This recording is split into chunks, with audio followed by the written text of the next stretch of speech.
Today we're going to do surface area and volume of spheres. Remember, if I go too fast, feel free to pause the video so you can get all the diagrams down. So we're going to talk about the total surface area and the volume of these spheres. Normally I show you guys a video and we derive the formulas, but that's a really long process. So with e-learning, I'm just going to give you guys these two formulas. So the surface area is 4 pi r squared. Okay, and the volume is 4/3 pi r cubed. If you're curious about where these formulas come from and why they work, you can always Google and find some videos. So we're going to find the total surface area and the volume of the sphere. So again, total surface area is 4 pi r squared. So I need to know my radius because that's what I'm going to put in the formula. So on my diagram, I already have my radius. It's 3. I square that, get 9, multiply by 4, and I get 36 pi inches squared because we're doing area. And then for volume, it's 4/3 pi r cubed. Okay, and again, my r is 3.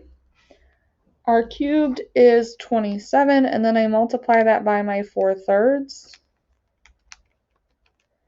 and I get 36. This just happens to have the same number. It doesn't always come out this way.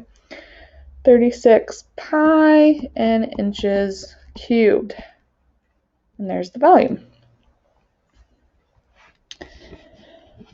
I believe I am just going to do, I'm going to do one more problem with you.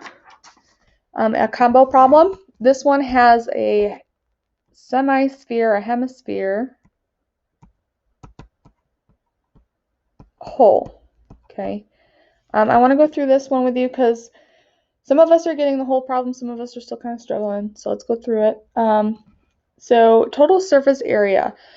When I do a hole, the hole is still a part, the lateral area of the hole is still a part of the surface area because it's exposed to the air. Okay, so like think of a toilet paper roll and it has a hole that goes through it. The cardboard in the middle is still part of the surface. It's still a piece of the toilet paper roll you can touch or that the air touches. So you have to add that in. So for this, I'll need the base of my cylinder plus the lateral area of my cylinder.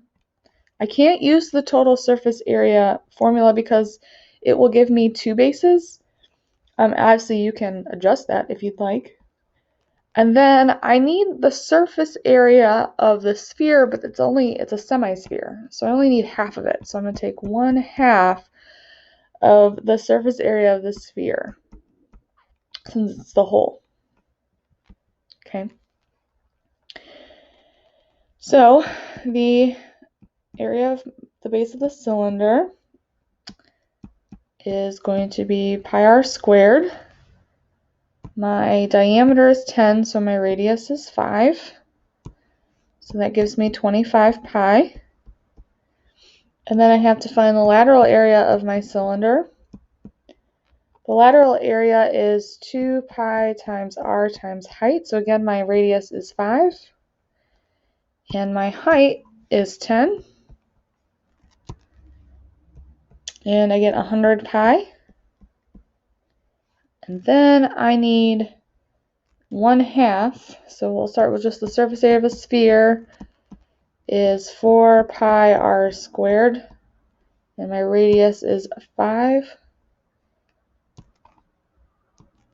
Okay, so that's 25 times 4 is 100 pi, but I only need half of it, so I gotta divide this by 2, and I get 50 pi. And then now all I have to do is add all three of these up. And when I add them up, I get 170 pi meters squared. Okay, now I need to find volume.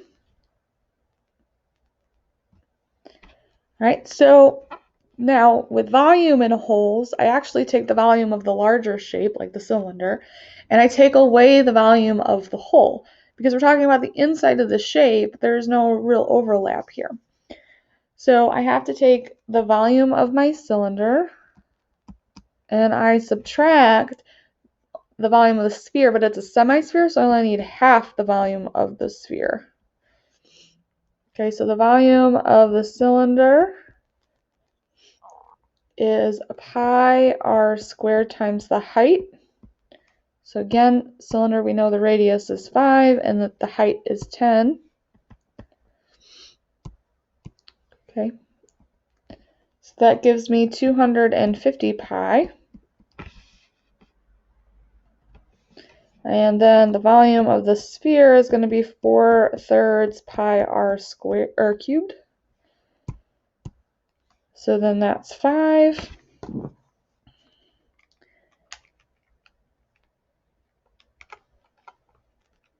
And we'll use a decimal. Since you're learning, I'll give you guys a break. 166.67. But again, I only have half the sphere, so I have to divide that by 2. And, oh, that should have pi, sorry. 166.67 pi. So this is 83.3 pi. And then all I have to do is add those together. Oh, subtract them, sorry. I'm going to subtract them. So 250 pi minus 83.3 pi. So 250 minus 83.3 gives me 166.7 pi meters cubed. And that's how you do a combo problem.